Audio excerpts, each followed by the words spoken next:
Hello to all. बच्चों, कई बार ऐसा होता है कि हम हमारे लिए एक बड़ा टारगेट सेट करते हैं, लाइफ में बड़ा गोल सेट कर देते हैं। लेकिन लाइफ उससे भी बड़ा गोल और उससे भी बड़ा चैलेंज हमारे सामने लेकर आ जाती है। आप लोग शायद लाइफ में ये पहली बार एक्सपीरियंस कर रहे होंगे कि आप लोग एक बड़ा टारगेट लेके चल रहे हो, लेकिन चैलेंजेस शायद उससे भी ज़्यादा हैं आप लोगों के लिए।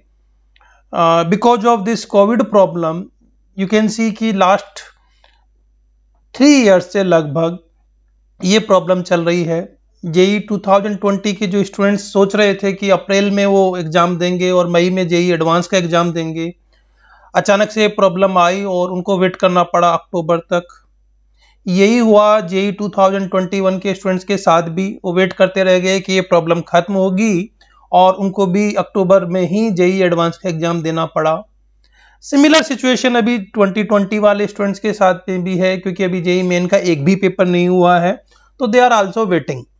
यू नो कि एक बड़े टारगेट के लिए जब इस तरह का वेटिंग पीरियड होता है तो वो भी आसान नहीं होता कि उसमें हम एंथुसियाज्म बनाए रखें और परफॉर्मेंस दिखा पाएं।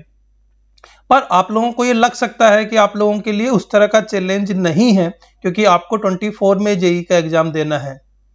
बट रिमेंबर, आई फील कि आप लोगों के लिए चैलेंज उससे कम नहीं तो उसके बराबर तो है ही है। क्यों? क्योंकि वो जो पीरियड उनके लिए लास्ट का डिमेजिंग था, वो आपका इनिशियल टाइम है। इस वक्त आपके सामने बहुत सारे challenges right now they are there, और वो क्लास 10th में ही है। उनके लिए वो चैलेंज तब थे जब उन्होंने पूरा कोर्स कर लिया था, क्लास 12th में वो चैलेंज थे। आप लोगों के लिए वो चैलेंज क्लास 10th में ही आ गए हैं। बट रिमेंबर, हमें लाइफ में जब बड़े चैलेंज हम बनाते हैं या मिलते हैं, तो बड़ा चैलेंज और बड़ा टारगेट बनाने से ये नहीं होता कि वो टारगेट छोटा हो जाता है। टारगेट वो उतना ही रहता है जितना उसको होना चाहिए था, वर्क उतना ही करना पड़ता है। लेकिन हाँ, बड़ा टारगेट या बड़ा चैलेंज बनाने से हमारी कैपेबिलिटीज बढ़ जाती हैं, हमारा जो ओवरऑल डेवलपमेंट है वो ज़्यादा होता है और हम एक नेक्स्ट लेवल पे पहुंच जाते हैं। हमारी जो इनर पावर है उनको अचीव करने की और उनको हैंडल करने की, वो बढ़ जाती है। तो यू कैन फील लक्की कि अगर आपको ज़्यादा चैलेंजेस मिल रहे हैं रेदर देन आप प्रेशर में आए। रिमेंबर, ये चैलेंजेस जब भी आप कोई बड़ा टारगेट लोगे हमेशा रहेंगे। एक एग्जांपल के लिए आप समझिए कि सपोज कोई लोकल पॉलिटिशियन है और एमएलए की पोस्ट पे वो फाइट कर रहा है, तो उसको जितने भी अपना वर्किंग करना है वो एक लिमिटेड एरिया में करना है। लेकिन एक प्राइम मिनिस्टर लेवल पे अपनी पार्टी को डेवलप करने के लिए, लाइक मोदी जी को, एक दिन में सपोज अभी 5 स्टेट्स में इलेक्शन हो रहे हैं, तो पांचों स्टेट में उनको चुनाव रैली करनी है, तो he has to divide his time in 5 parts.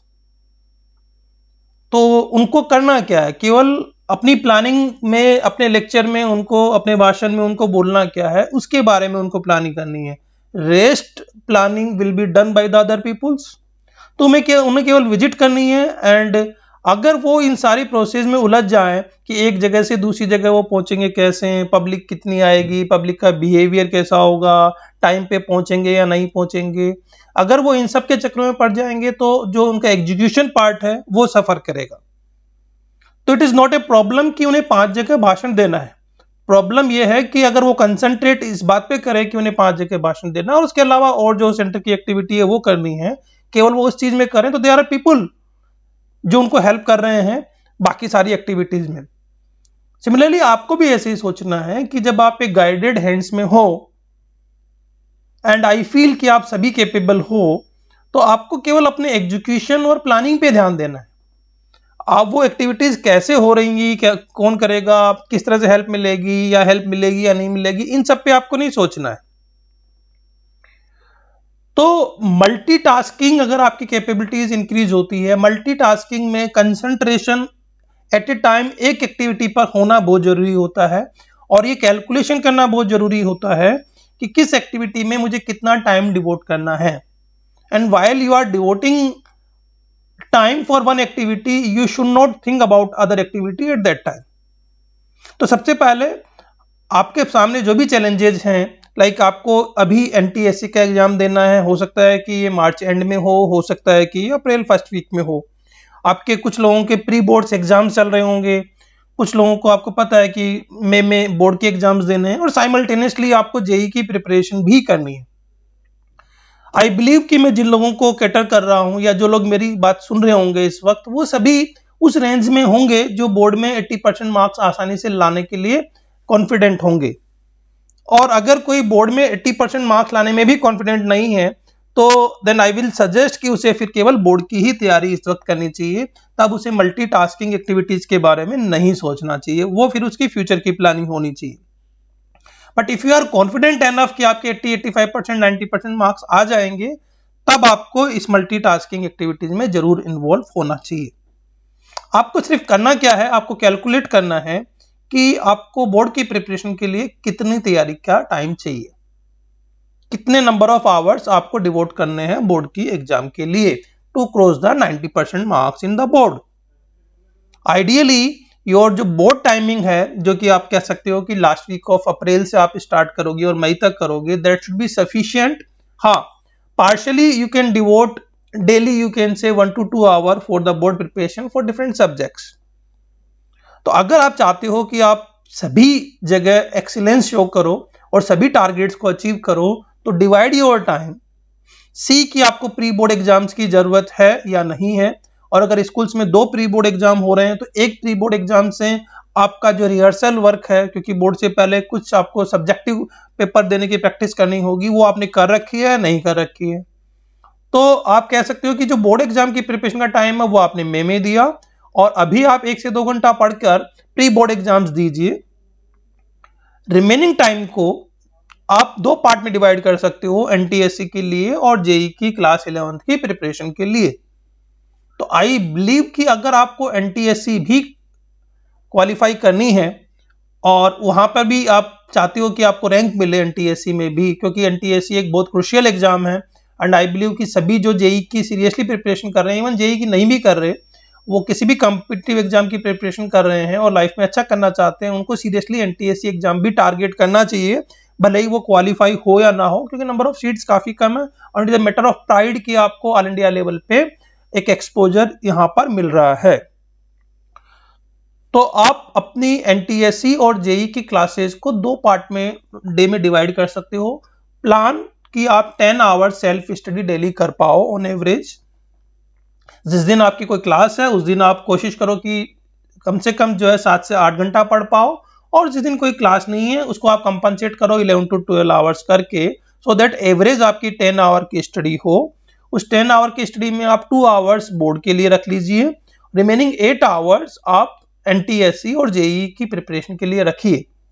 Remember NTSC में चूंकि नंबर ऑफ सीट्स दिल्ली में काफी कम है, तो इसलिए यहाँ पर स्कोरिंग काफी हाई रहती है। जैसे लास्ट ईयर 175 मार्क्स पर कट ऑफ थी दिल्ली में आउट ऑफ 200, तो यू कैन सी कि कितना हाई परसेंटेज यहाँ पे जाता है, लगभग 83% मार्क्स यहाँ पर हो गए आपके, 83 से भी ज्यादा हो गए आपके परसेंटेज ना यहाँ पर, तो मोर देन 87% मार्क्स यहाँ पे आपके लाने होंगे आपको, तो इट इज नॉट इजी। तो यहाँ पर 2 पार्ट है, मेंटल एबिलिटी एमएटी और एसएटी। तो आप जब मेट की तैयारी करो, मेंटल एबिलिटी क्वेश्चंस की पेपर की तैयारी करो, तो उसको कम से कम आप डेली, आप ये मान लीजिए कि 4 घंटे में से 2 घंटे या 1.5 घंटे उसको दीजिए। डेली आप कम से कम 100 क्वेश्चन 70 क्वेश्चन की ट्राई करिए क्वेश्चन को स्पीड से करने की। आपके पास कंपेंडियम होगी, आपके पास पास्ट ईयर के क्वेश्चन होंगे, आप डिफरेंट स्टेट्स के क्वेश्चन सॉल्व कर सकते हैं, एनटीएससी के लास्ट ईयर्स के, दिल्ली के, हरियाणा के, यूपी के, राजस्थान के, क्योंकि एनटीएससी में जो मेंटल एबिलिटी के क्वेश्चन है उनका लेवल मोर और लेस सभी स्टेट्स का सेम रहता है। कंपेंडियम आप लोगों के पास में होगी, मॉक पेपर्स आप लोगों के पास में होंगे। कोशिश करिए कि अल्टरनेट डेज में एक पेपर आप डेली जरूर सॉल्व करें। सिमिलरली आप एसएसटी के लिए तैयारी कीजिए, वहां पर 9th और 10th दोनों के लिए आपको एसएसटी का अपनी बुक्स पढ़िए उसको और तैयारी करिए। जो आपकी साइंस सब्जेक्ट्स है और मैथमेटिक्स सब्जेक्ट है उसकी प्रैक्टिस करिए। तो रफली अगर आप 4 घंटा डेली करेंगे और उसमें से मान लीजिए कि 1.5 घंटा आप मेट को देंगे और 2.5 घंटा बाकी को देंगे, और अभी 1 महीने के लिए आप उस पर लगातार लगे रहेंगे, तो डेफिनेटली आपके चांसेस हाई होंगे। और जब आप ये देखिए कि जब आप साइंस सब्जेक्ट पढ़ रहे हैं या एसएसटी पढ़ रहे हैं, तो बोर्ड की तैयारी तो साथ में वहां पर भी हो ही रही है आपकी। हाँ, बस 9th का और आपको थोड़ा एक्स्ट्रा देखना पड़ेगा। पास्ट ईयर के पेपर्स देखिए एनटीएससी के, कि वहां पर किस तरह के क्वेश्चंस आ रहे हैं एनटीएससी के। तो लास्ट आप ये मान लीजिए 10 ईयर के क्वेश्चन आप दिल्ली के सारे सॉल्व कर डालीजिए, तो आपको आइडिया लग जाएगा कि किस तरह के क्वेश्चंस आ रहे हैं। रिमेंबर, चूंकि कट ऑफ यहाँ पर बहुत हाई रहता है, इसलिए मेंटल एबिलिटी में किसी भी तरीके से कोशिश करिए कि आप 90 मार्क्स क्रॉस कर पाएं। सिमिलरली आप एसएसटी की भी ढंग से तैयारी करें, बोर्ड की तैयारी वैसे भी करना है। तो अगर आप देखिए कंप्लीट टाइम डिवोट करेंगे, तो पहला तो आप इतना बिजी हो जाएंगे कि आपको सोचने का टाइम ही नहीं रहेगा, तो प्रेशर तब आता है जब सोचने का टाइम हो। दूसरा, इस टाइम को अगर ढंग से यूटिलाइज करेंगे आप, तो आप ये देखिए कि फ्यूचर में जब आप क्लास 11th में प्रॉपरली आओगे जून में जुलाई में, तो आपके पास में एक बहुत बहुत बड़ा रिलैक्सेशन होगा, एक कॉन्फिडेंस के साथ आप जा रहे होंगे, कुछ अचीवमेंट के साथ आप जा रहे होंगे, and the feeling of that achievement वो आपको ग्लोरी देगी, और वो ग्लोरी ही जो है ना कॉन्फिडेंस देगी आपको, ताकि आप जेई में भी अच्छा कर पाओ, केवीपीवाई में भी अच्छा कर पाओ, डिफरेंट कॉम्पिटिटिव एग्जाम में भी अच्छा कर पाओ। तो यही आपके जो हर्डल्स हैं वो रिमूव करने में हेल्प भी करेगी। तो डू नॉट गेट टेंस्ड कि भी हमें इतने सारे एग्जाम की हम कैसे तैयारी करेंगे, इसमें आपको लॉस करने को कुछ भी नहीं है, बट टाइम अपना पूरा डिवोट करना है। जो जैसा मैंने बताया कि 10 आवर्स सेल्फ स्टडी का प्लान करना है, कि हम जब तक हमारा एग्जाम कंप्लीट नहीं होता इस 10 आवर को फॉलो करेंगे। जब आप इसको 10 आवर फॉलो करेंगे, एंजॉय करेंगे, तो चूंकि 10 आवर तो बाद में भी आप दे सकते हो, डिपेंड करता है कि आप अपना गोल कितना बड़ा बनाते हो। जब आप इसको 10 आवर को गोल बना के आप एनटीएससी क्वालिफाई कर पाओगे, और जेई में भी जितना सिलेबस यहाँ पर क्लासेस में हो रहा है उसको कंप्लीट कर पाओगे, तो आप देखिए कि किस कॉन्फिडेंस के साथ आप जाओगे, और उसके बाद में आप बड़े गोल भी जेई में बना पाओगे। अभी आपको आइडिया नहीं होगा कि जेई में बड़े गोल हम कितने बना सकते हैं, अगर आप यहाँ पे सक्सेसफुल हो जाते हो तो आपको बड़े बड़े गोल बनाने में आसानी होगी। और अगर सक्सेसफुल नहीं भी हुए, तब भी आपकी एक हैबिट पड़ेगी कि हम एक प्लान्ड वे में कैसे एक्टिविटी कर सकते हैं। तो आई बिलीव कि आप सभी लोग इस चीज को फॉलो करोगे, और definitely you will achieve much more जितना आप सोचते हो। केवल इसको फॉलो करना है, हमें सोचना नहीं है कि वो कैसे फॉलो होगा, उसमें क्या हर्डल्स होंगी। टाइम को अपने डिवाइड कीजिए और लगातार फॉलो करते रहिए। जैसे जैसे आप फॉलो करते जाएंगे, वैसे वैसे चीजें आपके लिए आसान होती जाएगी। Take the target NTSC seriously. All the best.